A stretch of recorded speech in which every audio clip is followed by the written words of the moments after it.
ఇప్పుడే జీ5 app download చేయండి. చూడండి మీ ఫేవరెట్ టీవీ షోస్ ఎప్పుడైనా ఎక్కడైనా. మనం ఎవరం కాదు, ఈ సమస్యని తేల్చాల్సింది అఖిల్. అఖిల్, నువ్వు చెప్పు నాన్న, వీళ్ళిద్దరిలో ఎవరిని పెళ్లి చేసుకుంటావు? నందినీనా, శివానీనా?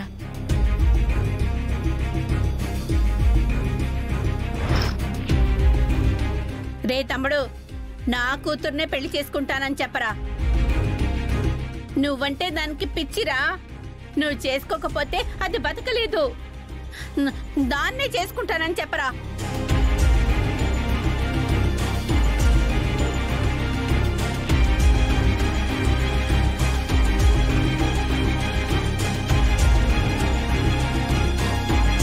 సారీ అక్క, నందినిని పెళ్లి చేసుకోమని ముందే అన్నయ్య వదిన నన్ను అడిగారు. నేను సరే అన్నాను. ఇప్పుడు కాదనలేను.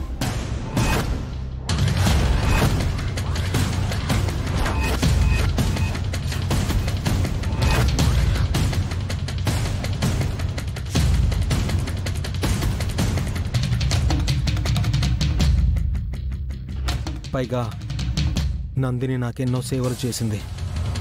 నా వల్ల సంబంధాలు తప్పిపోయి అవమానాలు పడింది. నేను తనని చేసుకోవడమే న్యాయం. నన్ను క్షమించక్క.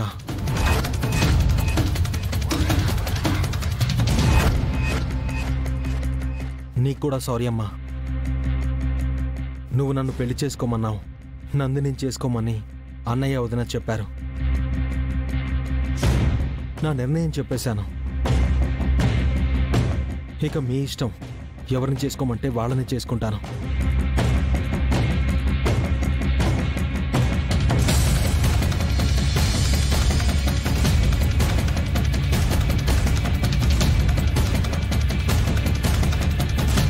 నాకు నా కూతురికి ఆశ పెట్టి ఇప్పుడు ఇలా చేస్తారా? మా నోట్లో దుమ్ము కొడతారా? పుట్టగానే నాకు అన్యాయం చేశారు. పెళ్లి దగ్గరకు వచ్చేసరికి నా కూతురికి అన్యాయం చేస్తున్నారు.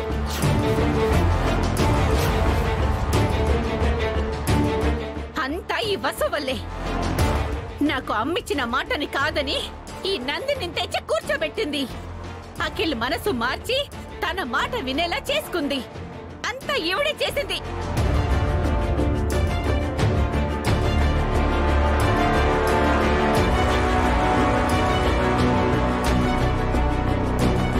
దమయంతి, అనవసరంగా వసు గారి మీద నిందలు వేయకు.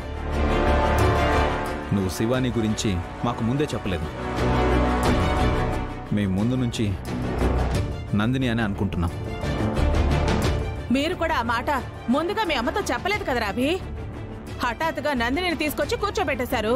అందరి ముందు మీ అమ్మ పెద్దరికాన్ని అవమానించారు.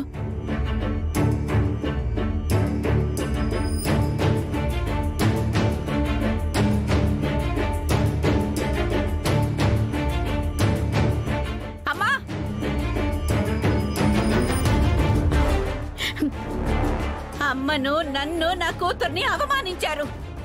మా బతుకుల్ని వెక్కిరించారు. ఇంత జరిగాక నా కూతుర్ని ఎవరు పెళ్లి చేసుకుంటారు? పదవే, ఈ ఇంట్లో మనకి స్థానం లేదు. మనకి సుఖపడే రాతే లేదు. పద.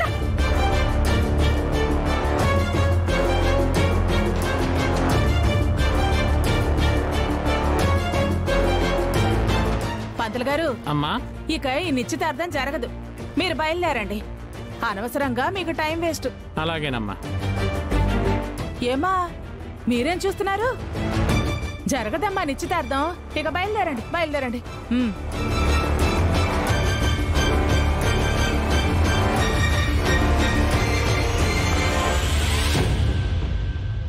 శివానిని కోడలిగా చేసుకుంటాను అని అత్తయ్య దమయంతికి మాట ఇవ్వడం ఏంటి? అసలు అత్తయ్యతో దమయంతి అలాంటి మాట తీసుకోవడం ఏంటి? అదే నాకు అర్థం కావడం లేదు వసుగారు. శివాని ఇంకా చిన్నపిల్ల, చదువుకునే పిల్లే అనుకున్నాను కానీ అమ్మ ఈ ఇంటి అమ్మాయి అంటే అది శివాని అని ఎక్స్పెక్ట్ చేయలేదు. అయినా శివానికి అప్పుడే పెళ్ళేంటి అభి? అనవసరంగా దమయంతి పట్టుబడ్డం తప్ప తను కోరిన దాంట్లో అర్థం లేదు. ఇంటి మనిషి అని అత్తయ్య అంటే మనం నందిని అనుకున్నాం, అత్తయ్యేమో శివాని అనుకున్నారు. ఇప్పుడు ఏం చేయాలో అర్థం కావట్లేదు. ఈ గొడవంతా ఎందుకు వదినా? నేనసలు పెళ్ళే చేసుకోను, సోలోగానే ఉండిపోతాను. అఖిల్, ఇంత చిన్న చిన్న విషయాలకే అలాంటి డెసిషన్ తీసుకుంటే ఎలా అఖిల్? నువ్వు పెళ్లి చేసుకోకపోతే అమ్మ బాధపడుతుంది. ఎవరిని పెళ్లి చేసుకోవాలన్నయ్య? నందినినా లేక శివానినా? నా కళ్ళ ముందే మీరు నందినికి మాటిచ్చారు, అమ్మేమో అక్కకు మాటిచ్చింది. నేనెవరి వైపు ఉండాలి? నీ బాధ మాకు అర్థమైందిరా.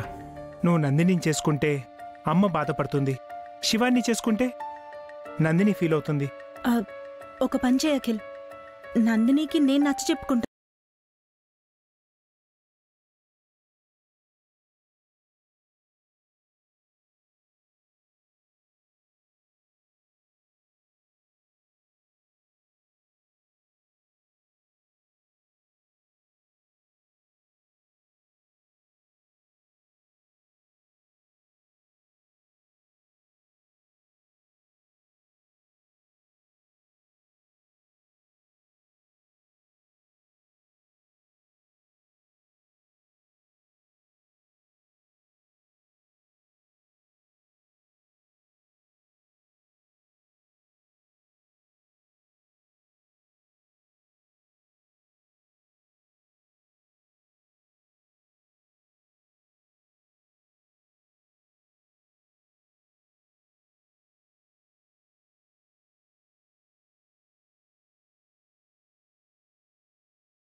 అగదను చెప్పం. శివాని చదువు పూర్తయ్యాక ఒక మంచి అబ్బాయిని చూసి మనమే పెళ్లి చేస్తాం. ఆ విషయం చెప్పి అత్తయ్య నొప్పిద్దాము. ఇదంత ఈజీగా సాల్వ్ అవుతుందని నేను అనుకోవట్లేదు వదినా. అనవసరంగా దమయంతి అక్క మీ మీద పగబడుతుంది. ఇంట్లో రోజు గొడవలవుతాయి. అవునభి, మనం అలా చేస్తే దమయంతి అంత తేలిగ్గా వదిలిపెట్టదు. ముఖ్యంగా వసుని టార్గెట్ చేసి సాధిస్తుంది. పర్వాలేదక్కా, నాకేమివి కొత్త కాదు కదా. కొన్నాళ్ల తర్వాత దమయంతి అర్థం చేసుకుంటుంది. అమ్మ అర్థం చేసుకుంటే ఆ తర్వాత ఎలాగైనా దమయంతిని ఆపొచ్చు, శివానికి కూడా నచ్చ చెప్పొచ్చు. అమ్మకు నేను చెప్తాను అన్నయ్య, మీరెవరూ వరి అవ్వకండి. నేను చెప్తే అమ్మ వింటుంది, అర్థం చేసుకుంటుంది. నందినితోనే ఫిక్స్ అవ్వండి. జీ5 యాప్ డౌన్లోడ్ చేసి అన్ని ఎపిసోడ్స్ పూర్తి ఉచితంగా చూడండి.